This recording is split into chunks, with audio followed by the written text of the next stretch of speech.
Hello and welcome to the Freakish Lemon video podcast. I am your host, the Freakish Lemon. I go by Adrian and I use masculine pronouns. Welcome any new viewers. Thank you so much for checking out the podcast and clicking on whatever you clicked on to get here. I hope you enjoy. And welcome back any returning viewers. Thank you so much for sticking with me. This is a crafty type podcast coming to you from the Northwest Hills of Connecticut. Show notes for this episode and all episodes can be found at my website, freakishlemon.com or freakishlemonpodcast.com. They go to the same place.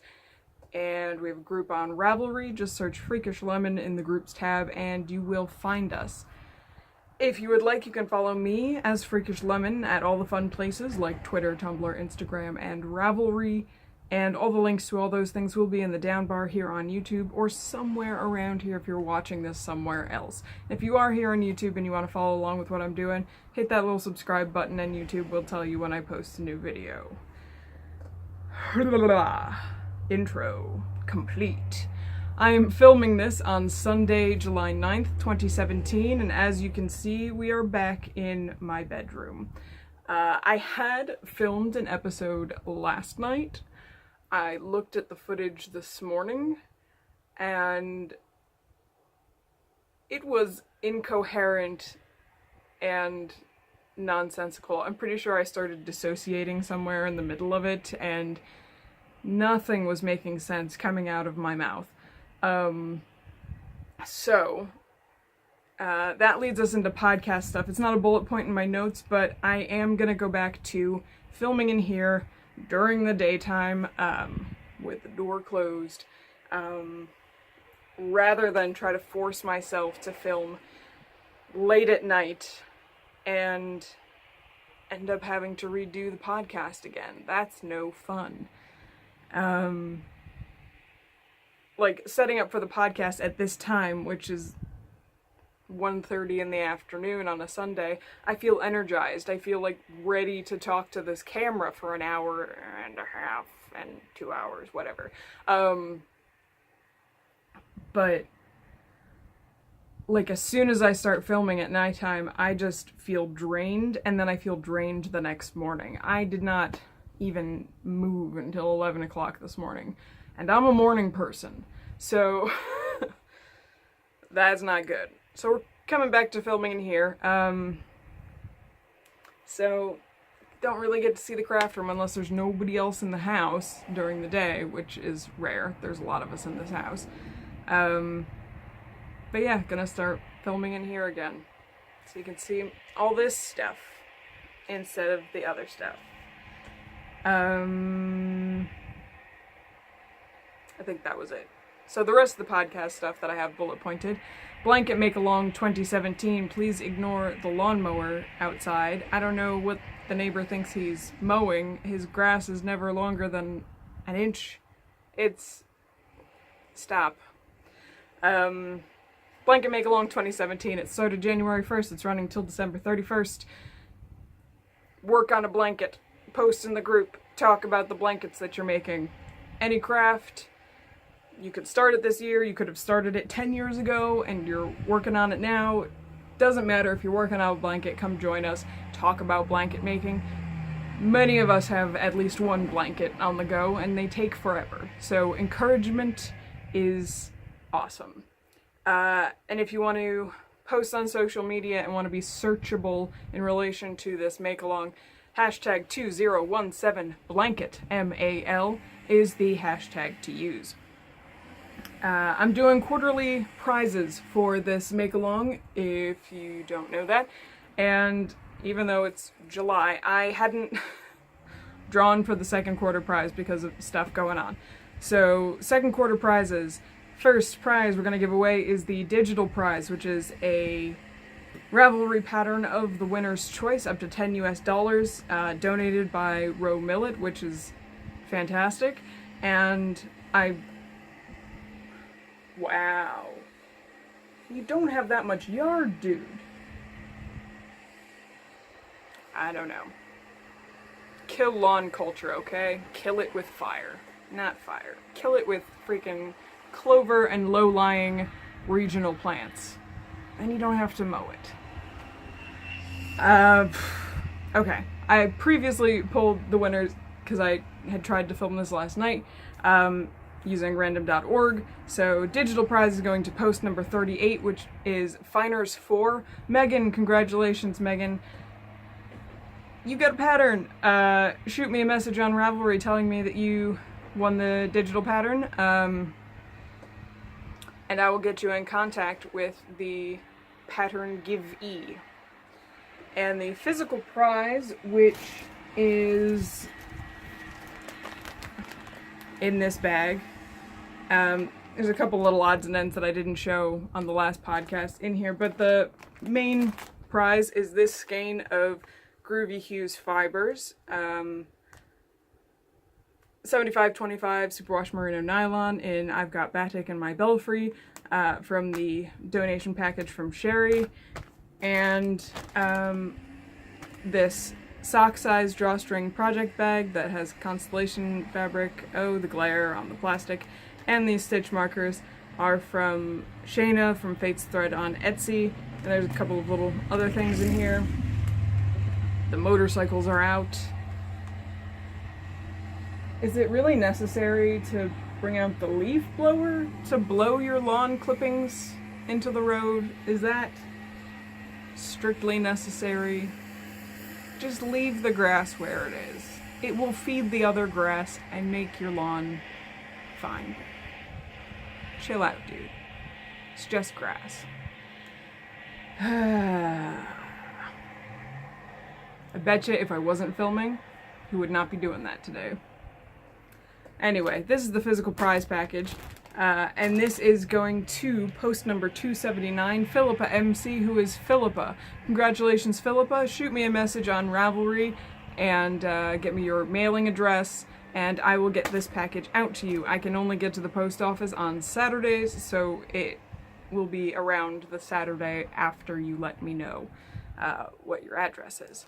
So, congrats to the winners. Both of you shoot me Rav messages. We'll get you your prizes. And speaking of prizes, bullet point number 2 for podcast stuff is Sith and Spin. I'm not going to do the intro now. I'll do it later when I talk about my spinning. Because you know I got to put that Sith and Spin intro in somewhere. This is a spin-along running from June 1st to August 31st. 3-month spin-along with Tour de Fleece right in the middle here. I know Tour de Fleece has started and people are Tour de Fleecing all over the place.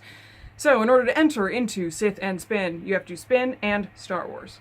That's all you gotta do. So while you're Tour de Fleecing, throw on a Star Wars movie or an audiobook or watch somebody play a Star Wars video game while you're spinning. Totally counts. Just post a picture of what you're spinning and talk about the Star Wars thing that you are partaking in the thread on Ravelry. It's a entry/chatter thread, so, you know, post anything Sith and Spin related in that thread.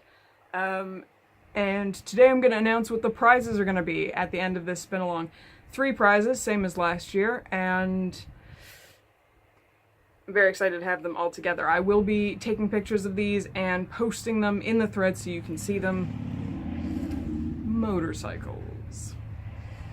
So, these notes are still incomplete.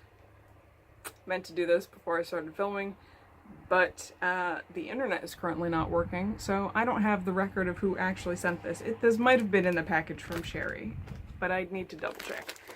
So first bit of prize is this Into the World fiber. It is 80-10-10 superwash merino cashmere nylon in the Possum Haw colorway, which is this red, grays, browns, very on theme for Sith. I like to keep my prizes Sith themed for Sith and Spin because it's my favorite thing ever. So that's one prize. Another prize is a bag of these spinning fluffs that I made up on my drum carter a while back. These are the Darth Scabrous spinning fluffs. It's about 2 ounces of superwash, wool, mill ends, mohair, New Zealand Parendale, silk noil, and BFL. Oh, this is working out much better than it was last night. You could not see anything in this bag last night. So that's what they look like. And Darth Scabrous is the Sith Lord from the book Red Harvest by Joe Schreiber, where there's a zombie Sith. That book also features my favorite Sith of all time, who's basically the Ent Sith. There's a race in Star Wars that are like Ents. They're tree people. There's a tree people Sith. He's a crazy librarian who lost his mind and set everything on fire. Fantastic. And then the last prize is one that I just made up yesterday. Where's my notes on what is actually in this? It's these twin gradient bats, starting with this golden yellow, going into whitish gray, red, black. Those are kind of our theme Sith colors. Again, I will put pictures here and up on the thread, because I'm reusing a bag, so this isn't the clearest bag to look through, and it's a pain to get these in and out of this bag, because I've already had to do it a couple of times. Yeah, so hopefully you'll see an image up here.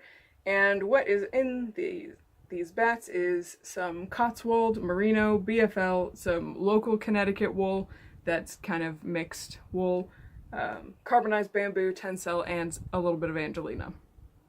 Red Angelina in the red, because that's always real fun. And I think I succeeded in not getting it all over my craft room. We'll see in a couple months when I move things again. See how much sparkle I find underneath the furniture. But those are the prizes for Sith and Spin. So if you have not yet posted your spinning and sithing in Sith and Spin, please do so. It's been a little bit quiet. I know June was a busy month for a lot of people, but it's Tour de Fleece time. People are spinning. Just do a little bit of spinning. Sith and Spin. We'll talk more about Sith and Spin when I talk about my spinning.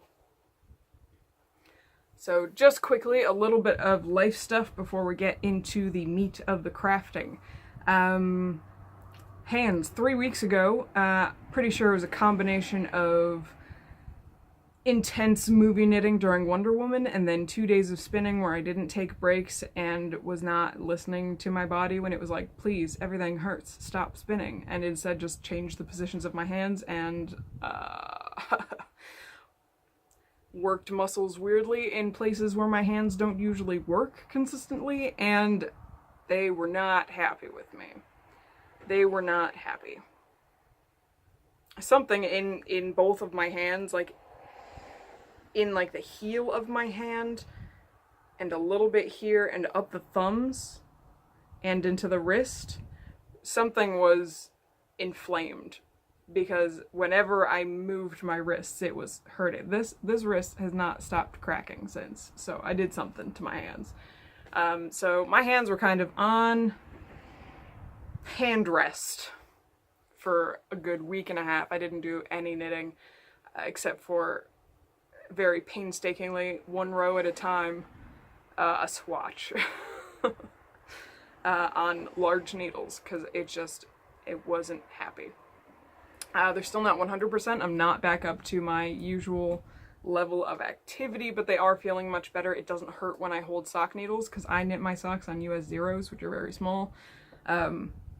So they are getting better, but I am watching my activity so I don't overtire healing parts of my hands. But that means there's going to be a lot of crafting in here that I don't normally talk about because I'm so focused on knitting most of the time. And then last weekend was Gabby from Once Upon a Corgi and my sister's big move to the new apartment. So exciting, she's in the new apartment. It is a really nice apartment. Yeah, we went over that Saturday to move her out. Me and my mom got there first at 9 o'clock in the morning, and, you know, at 10, 11, people started trickling in. Got a whole bunch of people with larger cars, and a couple of Gabby's boyfriend's friends have a box truck, so brought all that down. But we spent so much time just getting stuff out of that apartment, and she had been spending the whole week kind of getting things out of that apartment into the empty garage. She was the last one moving out of the building. The landlord sold the building. Everybody else had gone. So she had been moving stuff for days downstairs. But the problem is she was in a third floor attic apartment. There's only so many times you can go up and down those stairs before you lose your mind and your legs fall off. Also, those stairs were not particularly safe. They've been deteriorating rapidly since the building was sold. So we didn't end up like leaving that apartment until afternoon, probably close to 1 o'clock. And then it took like an hour to move all her stuff into the new place. It's up 8 stairs. So it's like, it was a breeze moving stuff in there. And it's so nice. It was recently redone, and it's amazing how much bigger a space can feel when you have walls and a ceiling that's not an attic ceiling. I think on paper, technically, it's smaller square footage than the place they had before, but it feels so much bigger because the walls are higher than 4 feet. And Jake can walk in the room. So, you know, that's really great. And it's a really dog-friendly area. It seems like everybody in those apartments has dogs. And, like, we saw maybe 2 or 3 dogs walking around while we were moving her in just for the, you know, time we were spent outside unloading the cars in the box truck.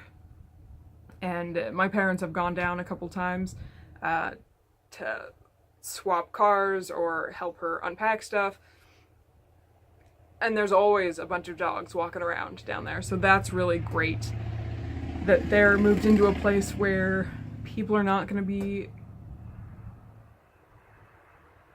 jerks about the dogs.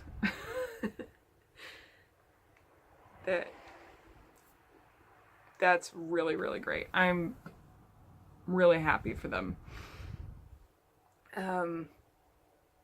So yeah, excited to see what they're gonna do with the space. And yeah, good times. And then bullet point for the craft room. My own craft room, I have been doing a smidge of reorganizing, just because I've been in the room for a few months now. I've been using it, and especially over the past 3 weeks, been using it a little bit differently than I have been using it. So I've been tweaking where things go, what my workflow needs to look like. I did end up buying table legs for that white tabletop that's on top of the plastic drawer storage, because one of those plastic drawers is super old. I've had it for over a decade probably, and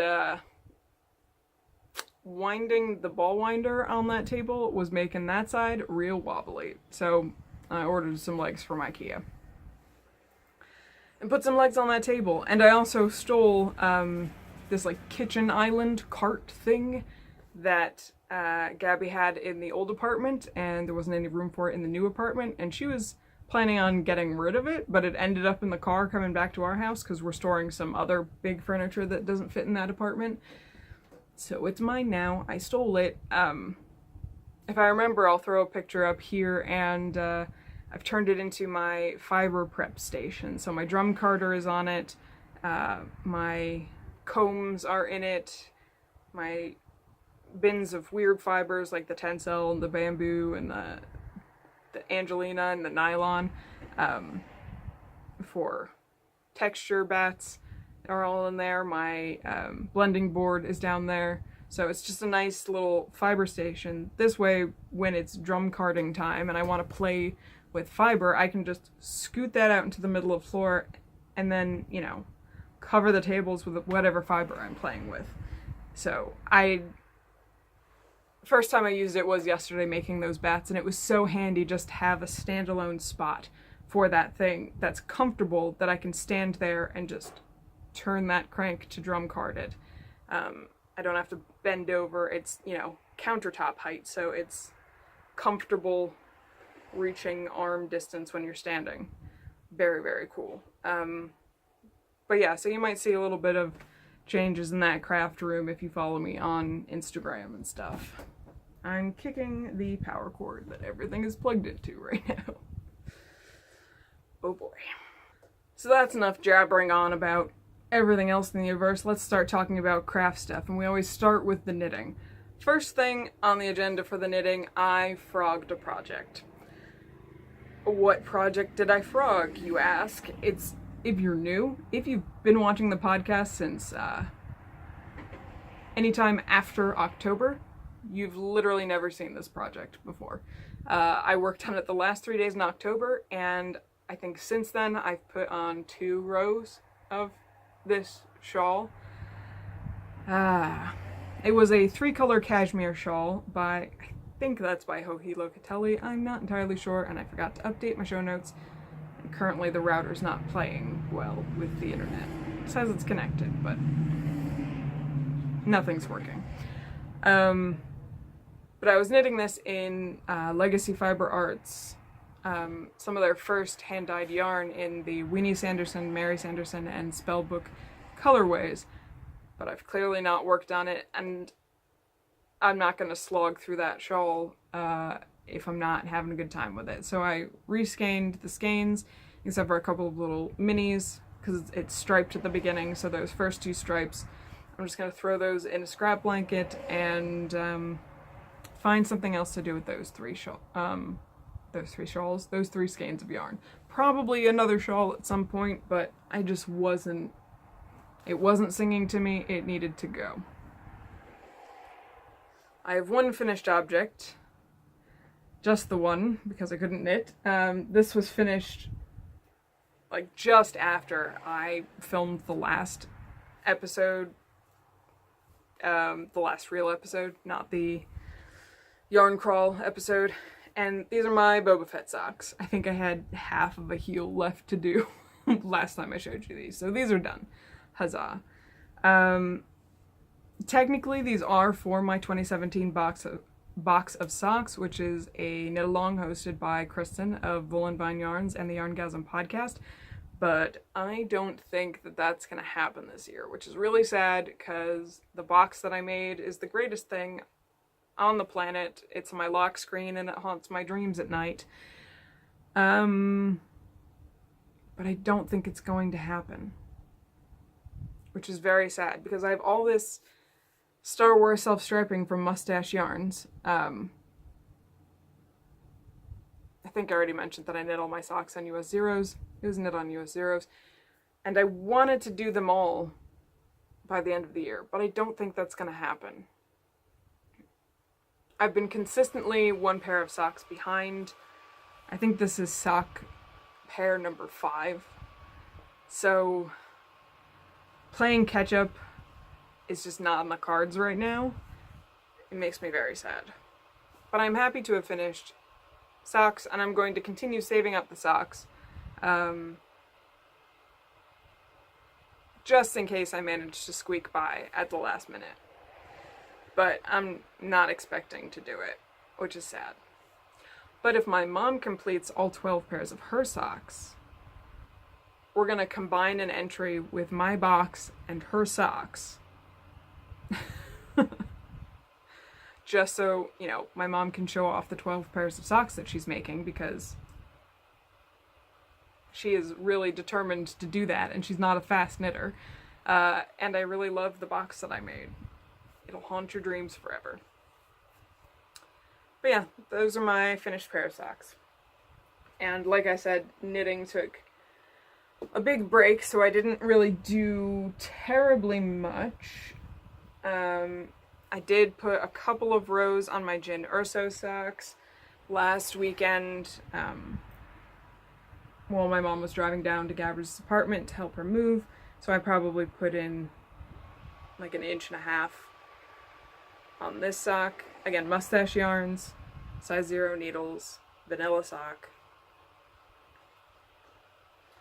And I did spend a little bit of time with my Dwarven Mittens, which is a pattern by Ginger Monkey Knits, using Plymouth Yarn Homestead Tweed in gray on US 3, 3.25 millimeter needles. But again, this wasn't actually very much knitting time at all. This is the third time I'm making this pattern, so I just need to double check which ways the cables cross when it's a cable crossing row. So I probably did maybe 5 rounds on this, but I'm excited to be able to work on these again because I know that these mittens fit my hands perfectly, which I've had, I don't know, hand size is such a weird thing to try to write standards for, but I made a friend of mine a pair of these mittens a few years ago, and they fit my hands perfectly. So I'm very, very excited to work on those, but that's still just the first mitten. Maybe I'll spend some time on them today while I'm editing the podcast. Motorcycles. But I did start 2 new projects over the past few days. They were both projects that I've been thinking about. The first thing I started was a sweater, which is the swatch that I was working on painstakingly, 1 row at a time. Because I did my swatch on US 9 and US 8 needles, which are big needles. Where did my swatch go? Here it is. This sweater is knit in the round. I didn't swatch in the round, but this is a bulky yarn, and the size I'm going for is like 6 inches of positive ease on my actual measurements. So, you know, with this gauge knitted flat, with the 8s, which is 5.0 millimeter needles, my gauge was half a stitch lower than what it called for. So it's not going to be that much different than the gauge that the pattern calls for. I know my in the round knitting is slightly different than my flat knitting, but not more than half a stitch difference. So this yarn is Lion Brand Scarfy, which is 78% acrylic, 22% wool. I had bought this initially for a sweater pattern that was kind of like a jacket, but I'm just going to do a basic, this is pretty much a basic raglan pullover.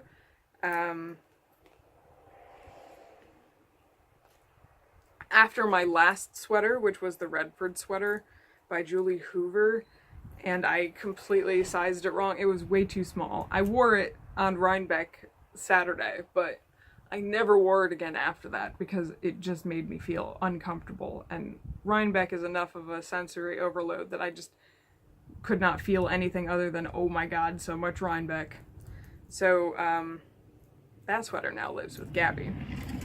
So hopefully this sweater will work out. And I think this is a great starter yarn for sweaters, because it does have that woolly feel a little bit, but it's mostly sorry, I'm out of focus.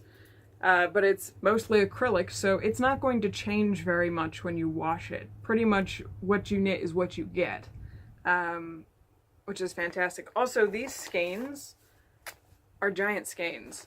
They're 150 gram skeins. And it's Lion Brand, so it's really affordable.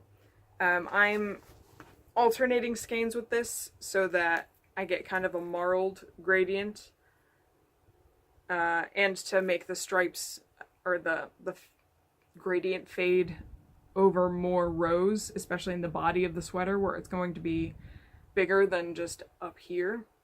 I might go back to just 1 yarn at a time for the sleeves, but I have to see what it does when I'm further along. So as you can see, not very far at all, but I've been doing the sleeve increases. This is the front of the sweater. This is the back. There is a little bit of short row shaping along the back to kind of bring it up so that it sits up here instead of down, kind of below your neck. Which I think is a common thing for sweaters.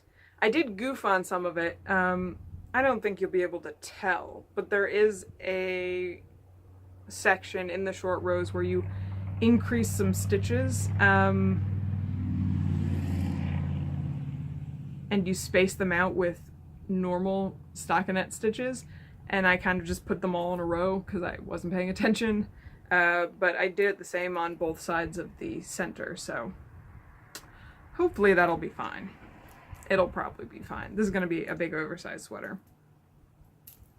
I used US 7s, 4.5 millimeters for the rib, which I think I'm gonna use those on the cuffs as well, but probably not around the band of the sweater, just because this is going to be an oversized sweater. I don't want it to pull in at the bottom of the sweater.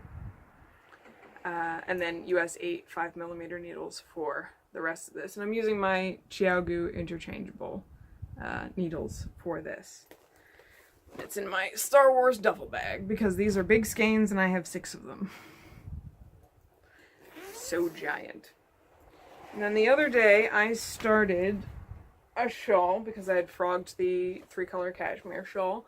It felt weird not having a shawl on the needles, but this is one that I had been thinking about a lot as I gathered leftover yarns and other skeins, and I talked a little bit about it on the Shop Hop episode that I did a couple weeks ago, and it's the Marled Magic Shawl by Stephen West. Lots of weird bits of hand spun and leftover yarns. Right now I'm knitting with this over-dyed hand spun and this mini that I got from somebody. Everything is a bit tangled in this project bag. This is my Avengers sweater bag that I made myself.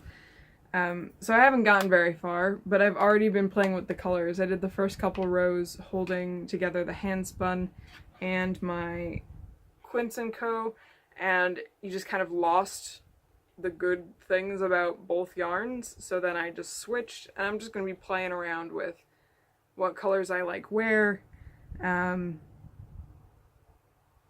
We'll see what happens. I've mentioned before on the podcast that I'm really digging big shawls right now, so hopefully this will be, you know, a fun way to just play with all these leftovers and bits that I have,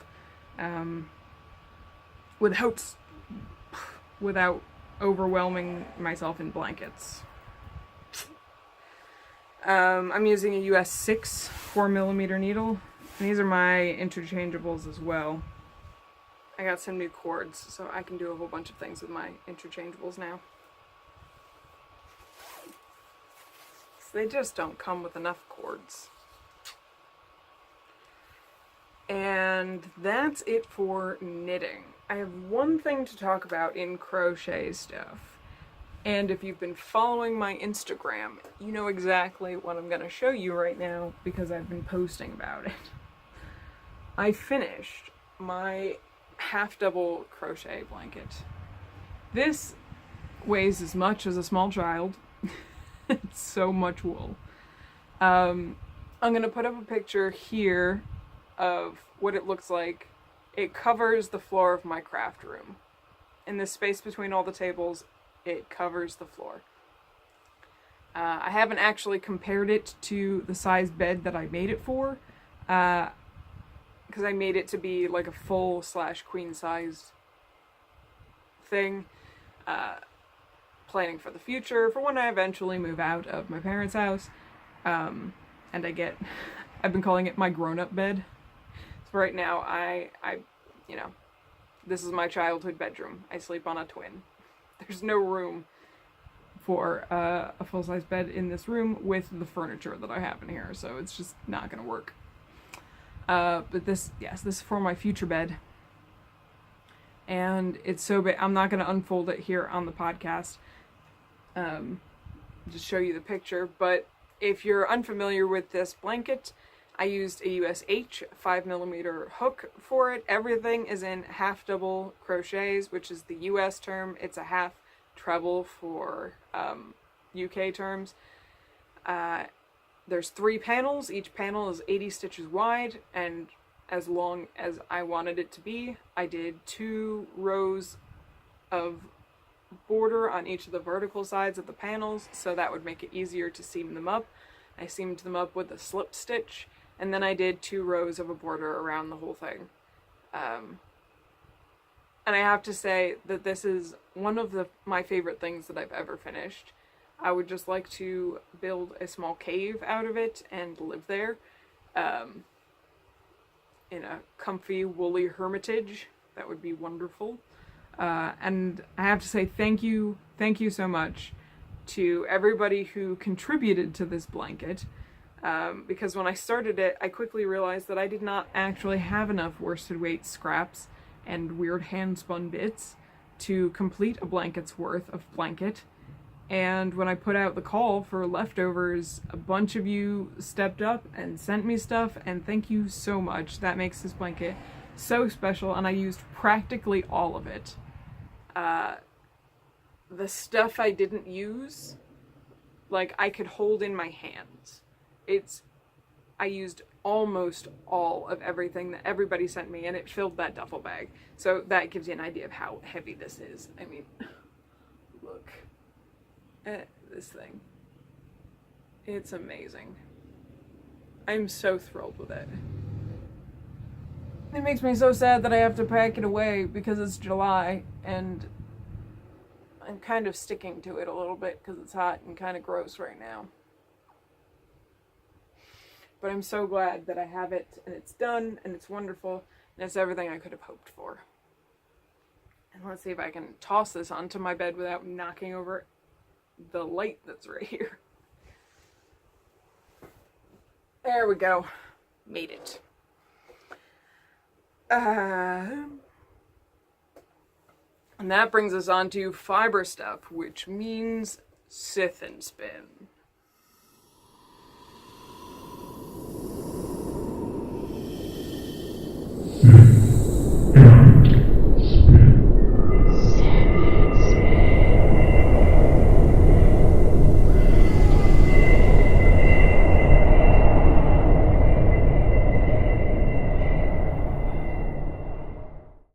I love the intro so much. I will never be tired of it. Stuff that I've been spinning. I have a lot of spinning to talk about, considering that I couldn't really spin while my hands were hurting. Partially because I injured them spinning. So, like, the pinch and drafting hurt. So I couldn't work on my singles for my brown Cormo sweater spin, but I could ply, since that's a lot less, sorry, I have wool and dog hair all over. Since for plying, all you have to do if you're going to be pinching it at all, which was the motion that was hurting, it's limited pressure, because all I got to do is stop the twist from going too far from where I want it to be.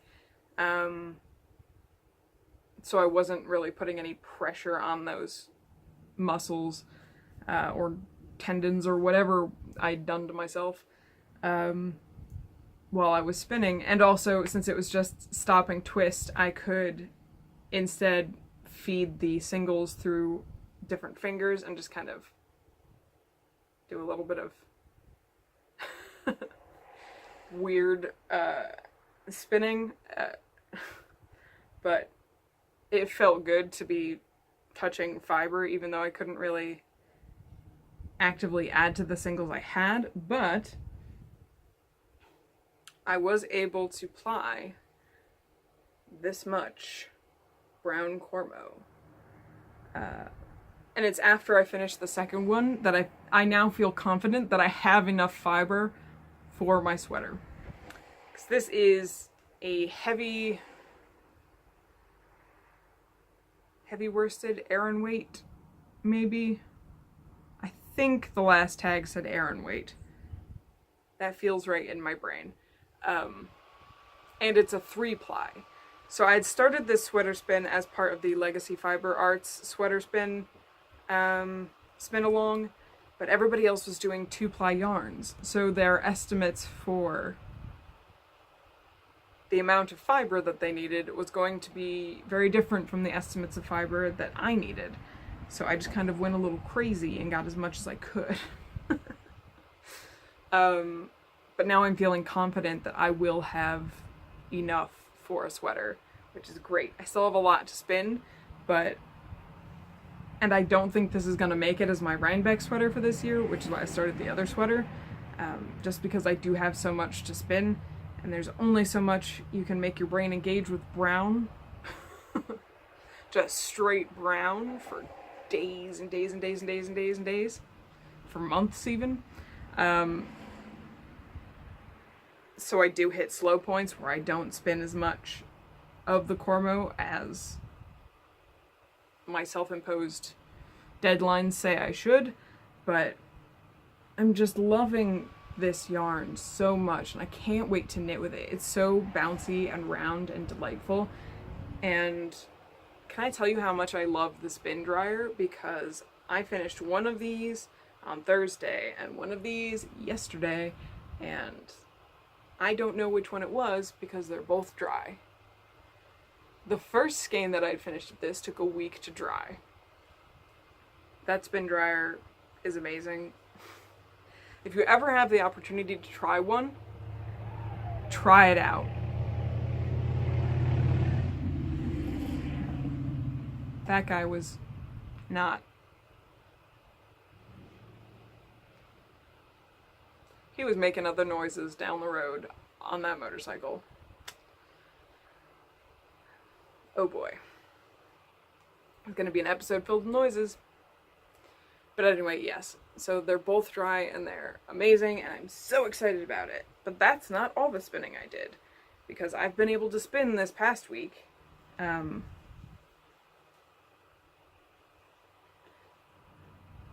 Pretty much up to, I'd say 70% of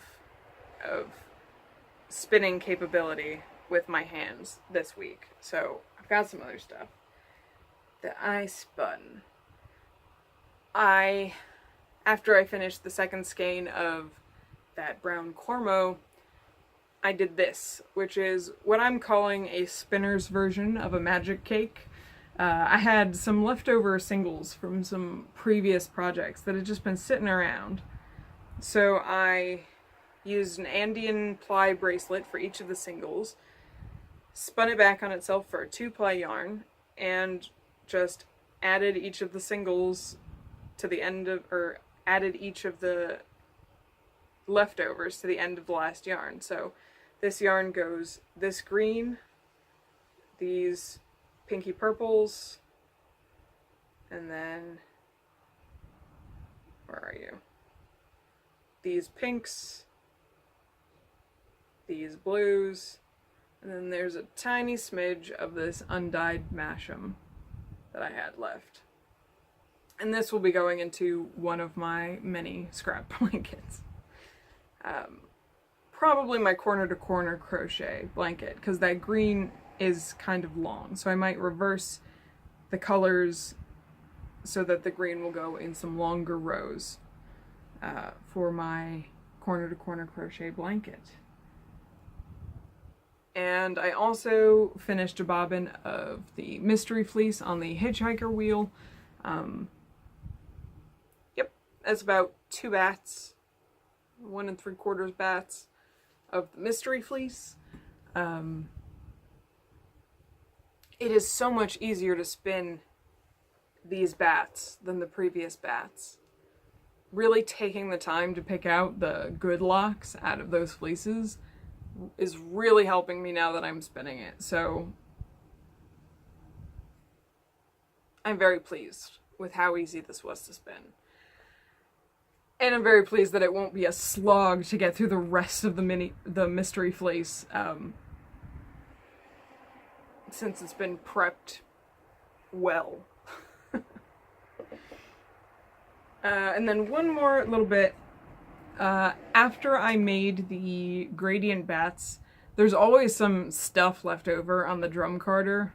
That's just the way it works. So I had about a handful and a half of just leftover wool fluffs.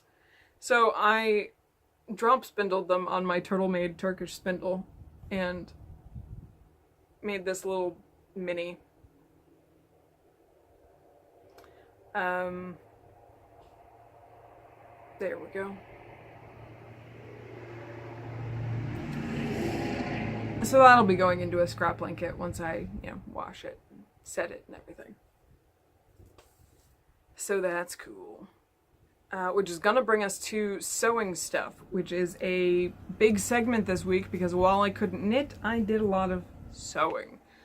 So the first thing I'm gonna just briefly mention is I finished my little Star Wars ships from the cross-stitch pattern that I got from Dinosaur Spaceship on Etsy. I don't have them, they're up on the wall. I'm gonna put in a picture here of what they look like.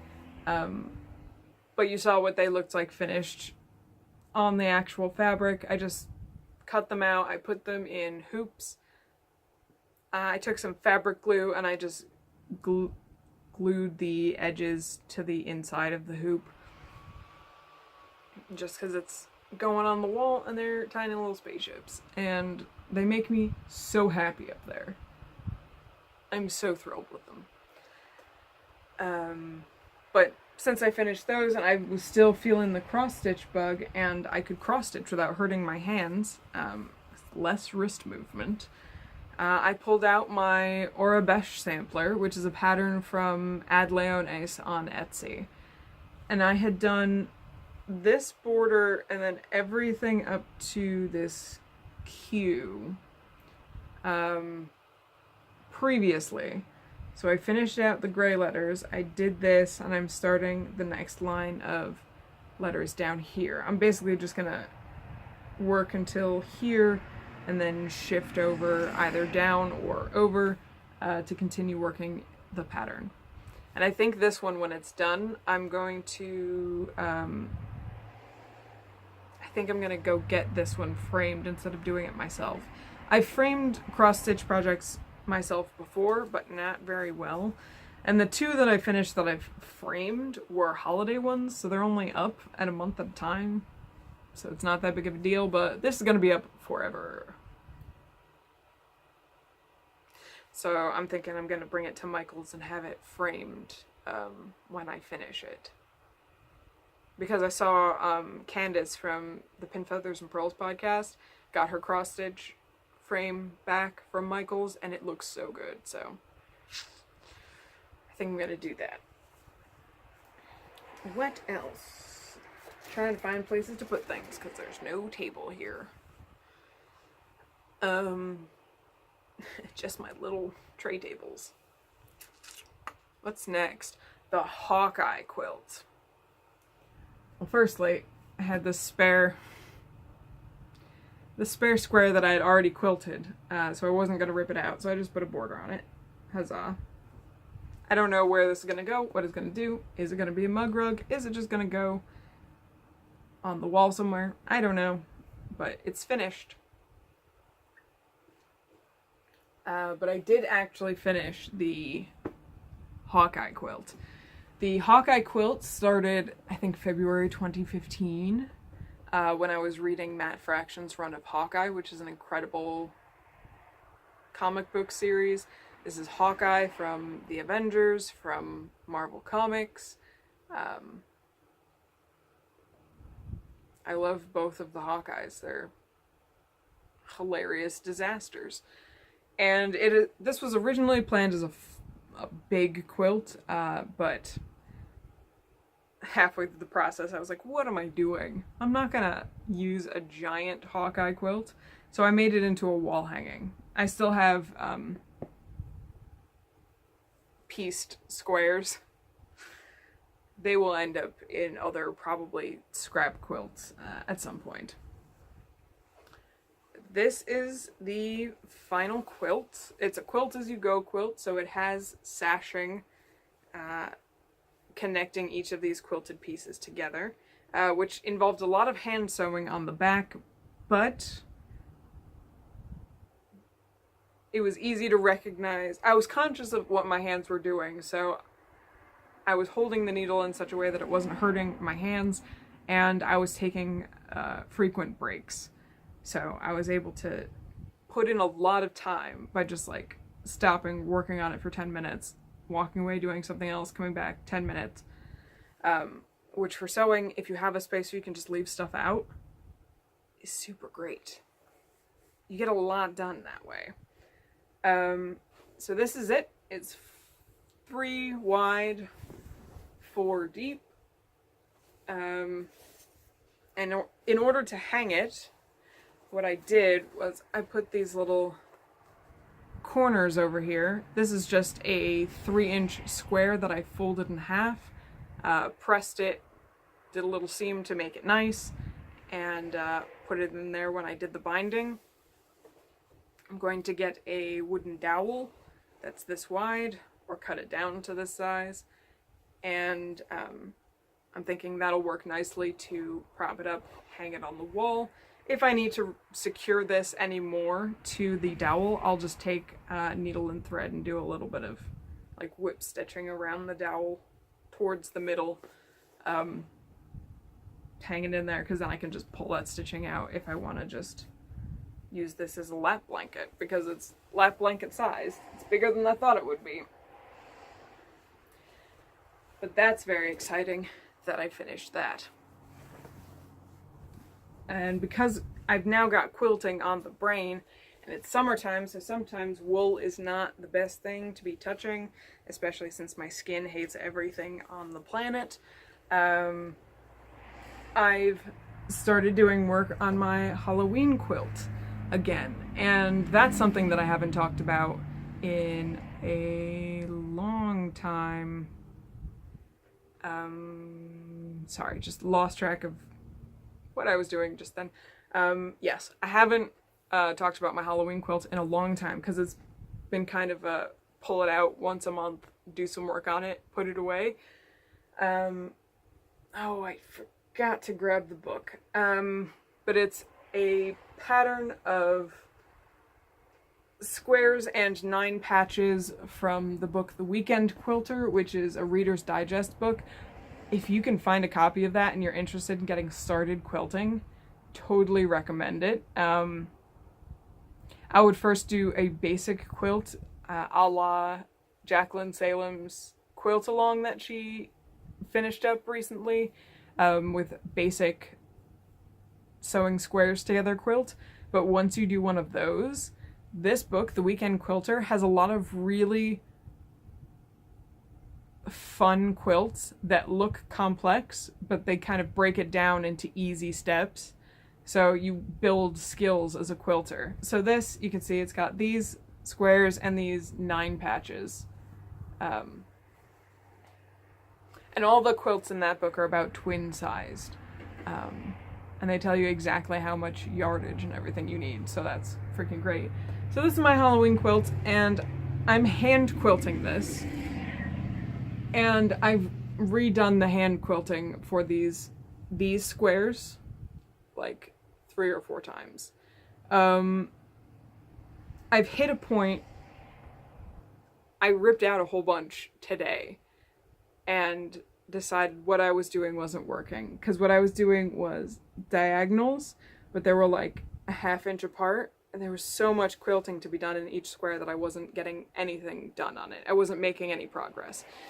So what I'm doing is I've already done quilting in the ditch for all the big squares.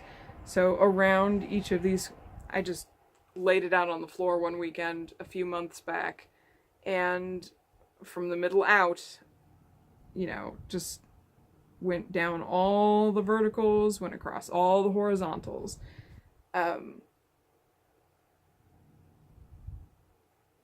So what I've decided to do for the quilting is just an X in each square. So big X on the big squares, little X's in the little squares, and then I just do some extra quilting in the ditch for the 9 patches, because I like how that looks in on the back when you turn it over. which I'm not going to do because it's all folded up nicely.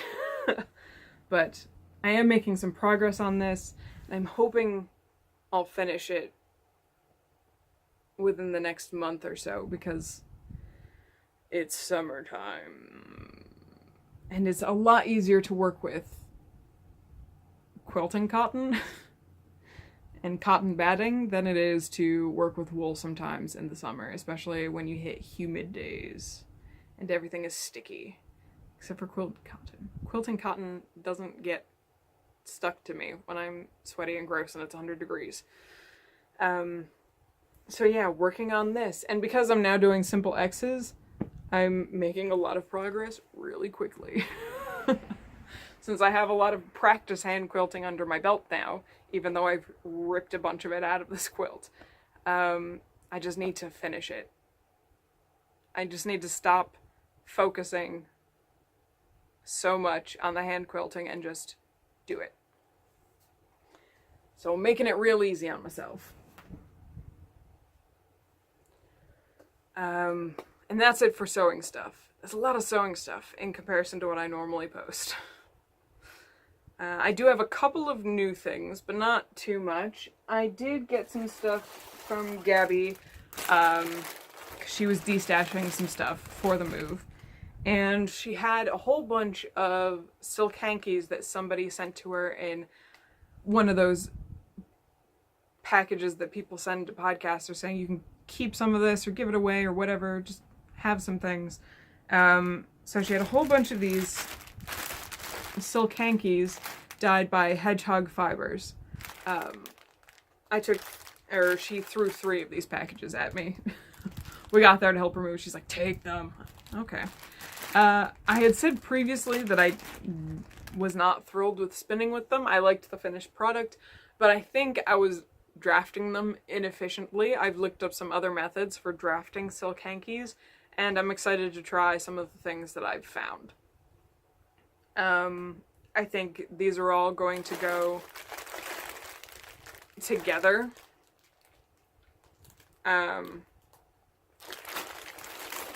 And I think I'm just going to leave them as singles because there's no messing with the structural integrity of silk. That stuff is like drafting bridge cables. It's incredible. So that's exciting.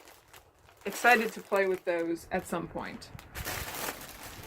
And then I also bought a couple of new heddles for my rigid heddle loom. I have a 10-inch Cricut rigid heddle loom, which is, you know, the dinky starter loom that a lot of people start out on. I'm not big into weaving. I like the idea of weaving. I don't like setting up the looms terribly much. And you're kind of limited with a 10-inch loom as to what you can actually do on it.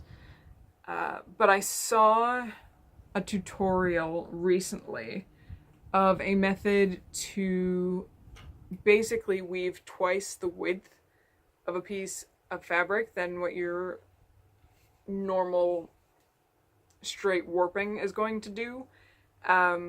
You need 2 heddles for it. So I went ahead and bought 2 heddles for my loom.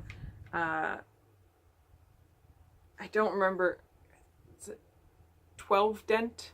Is that the terminology? I'm very limited in my weaving terminology, but it's the dent or the heddle that's for fingering weight.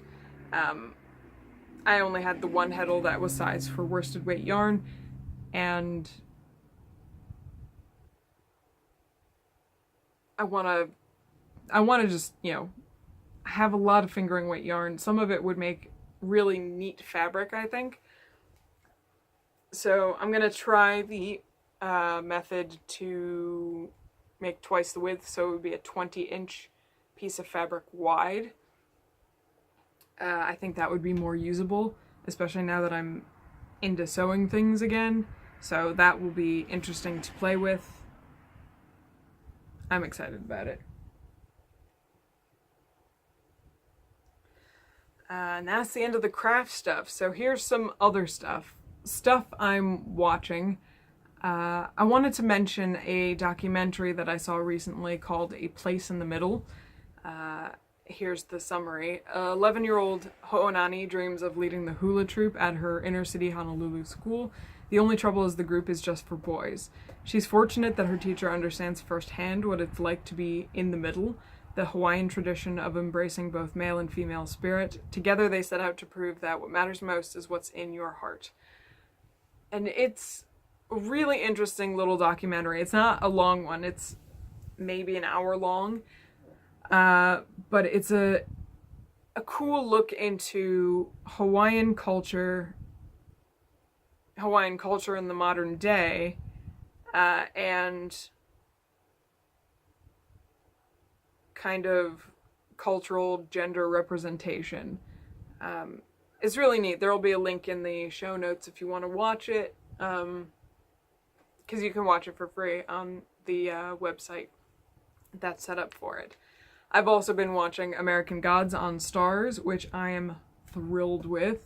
I love the book. I've read the book more than once. I have the 10th anniversary audiobook special where it's a full cast recording of the book. I've listened to that more than once. I'm really loving the show. I am really loving the unflinching look at some of the things that the book addresses, and I'm loving how they're doing the Welcome to America bits, kind of outside of the main characters of the show. It's really, really awesome. Not for children, so don't let your children watch it if they're sensitive to sexual content and violence. But it's a really great show. I'm loving that show. Have as my last bullet point.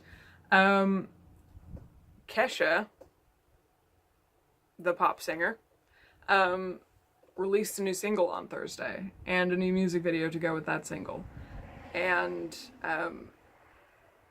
if you've been following her at all, you're at least somewhat familiar with what's been going on with her, with the sexual assault case against her producer, and her not knowing if she was going to be able to make music again because she had a contract with this producer for 3 more albums, and if she made music not with him, then Sony Records wasn't going to be promoting it properly, and all the stuff that's been going on. It's been about 4 or 5 years since she last put out music because of all this stuff that's been going on. And so this new single came out on Thursday, and I've been obsessively watching the music video, listening to the music. I was watching reaction videos on Friday of just other people watching the video for the first time. And there's an ice cream truck down the street. We're just gonna roll with it. It's an incredible song. It's very different from what she's done previously. Previously it was, auto-tuned pop, which was, fun and fine. And I watched an interview where she talked about it and how she still loves the old stuff, but the new stuff is a different her. It's been a long time since she put out music. She's had to grow up a lot over the past 4 or 5 years. So it's a very different song than what she normally puts out, or normally had put out. And it's an incredibly uplifting song, and her voice is so amazing in it. It will blow you away. It's really, really good. So, if you're here on YouTube, just, if you haven't seen it, just go up there to the search box and just type in Kesha Praying. That's the name of the song, Praying. And check that out, because it's super good. And that's, when that new album comes out in August, that's going to be the thing that's on repeat in my car for the next 6 months. I can feel it. And then stuff I'm reading. I'm still reading Last of the Jedi Dark Warning. I didn't get very far in it. Trying to keep my brain occupied while I couldn't knit was a challenge. So reading wasn't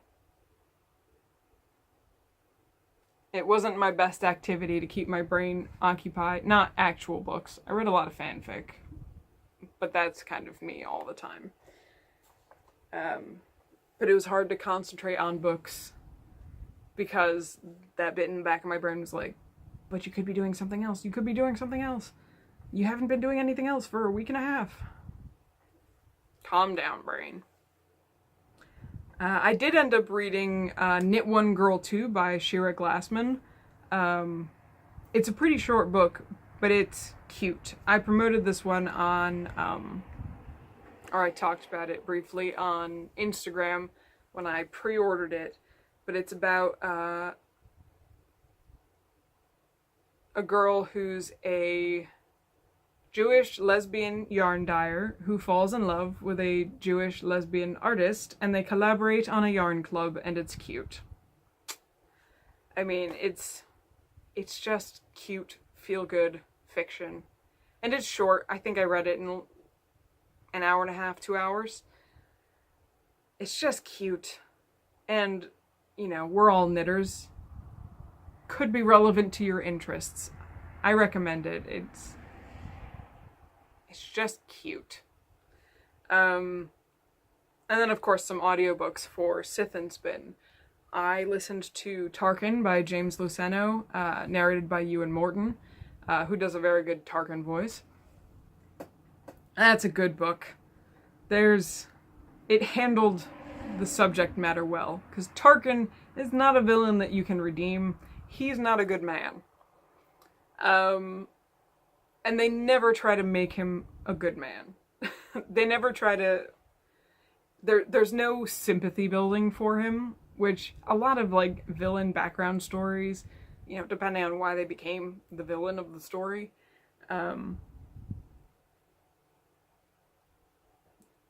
they kind of try to humanize them and make you sympathize with them when they're younger. This book doesn't do that. Like, this is the way his family was. This is the way he grew up. This is an escalation of those lessons that he learned. He's kind of a dick. And he blew up all around. So, you know, it was really interesting and kind of different to get a book about a villain where they're not the hero of their own story. He's just doing what he feels he should be doing, which is not good things, necessarily. And then I started Heir to the Empire, which is the first book in the Thrawn trilogy by Timothy Zahn, narrated by Mark Thompson. This is one, I have the physical book of it, but I've had it for a while. I haven't gotten to reading it. I really want to read the Thrawn trilogy. It's one of those ones that a lot of people start out their Star Wars book adventure by reading the Thrawn trilogy, and I had just never managed it. But I want to know, especially with Thrawn in Rebels these days, I want to know more about that whole situation that this material's kind of being based off of. So I went ahead and I got the trilogy on audiobook, and yeah, good times. Good times. There's a certain kind of writing that you get with the extended universe stuff before the prequels came out, and I forgot how much I love it.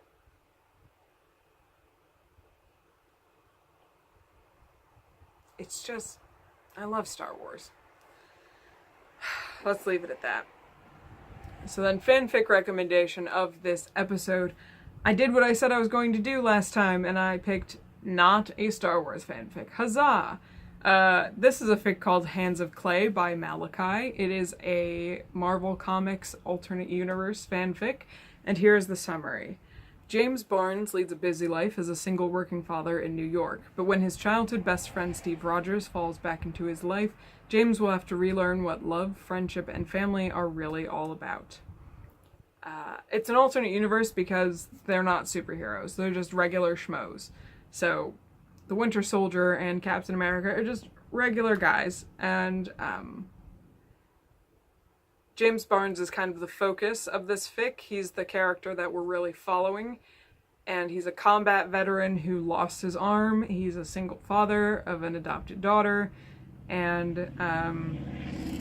we do get some flashbacks in the beginning of the fic as to what his life was like when he was injured and when he adopted Natasha, because the kids in this fic are Natasha Romanoff, but she's Natasha Barnes, and Clint Barton, but he's Clint Rogers.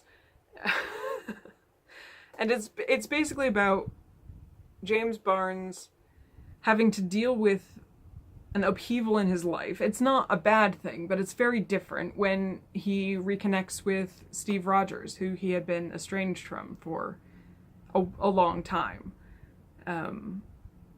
And how their families are interacting, how they're learning to be friends again, how they're falling into a romantic relationship, and what that means for them, what that means for their kids becoming best friends, and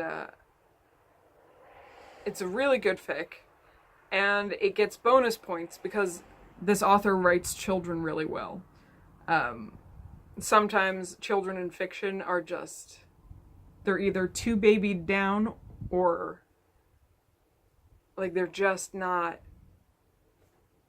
they don't read like kids, and sometimes you can't put your finger on it, but it's just, you just reading a scene and you're like, a kid would not do that. No kid I know would ever do that, you know? But this fic makes me laugh with some of the things that the kids do because they're so much like kids that I've interacted with in real life. I used to help run and for a couple of years ran the summer reading program at our local library in middle school and high school. So I've worked with a lot of kids and this really kind of captures what kids are like, and it just cracks me up. They're so funny. It's a really good fic. I highly recommend you check it out. And I'll try to keep adding in some not Star Wars fics into the lineup. And that's going to do it for this episode. So if you want to check out anything that I talked about, links will be in the show notes. Show notes are over at freakishlemon.com or freakishlemonpodcast.com. Come join the Ravelry group, join the Blanket Make-Along, join Sith and Spin. They're both super fun, and there's potential for prizes. If you want to, you can follow what I'm doing as Freakish Lemon on the fun places like Twitter, Tumblr, Instagram, and Ravelry, particularly Tumblr if you want more Star Wars content in your life. Lots of Star Wars on Tumblr right now. Links to all these things will be in the down bar here on YouTube or somewhere around here if you're watching this somewhere else. And if you are here on YouTube, you want to know when I post the next episode, go ahead and click the link, the subscribe button down there if that's what you're into. But you don't have to. Do whatever you want. That's it. I already feel better about this episode. So that's gonna do it. Goodbye.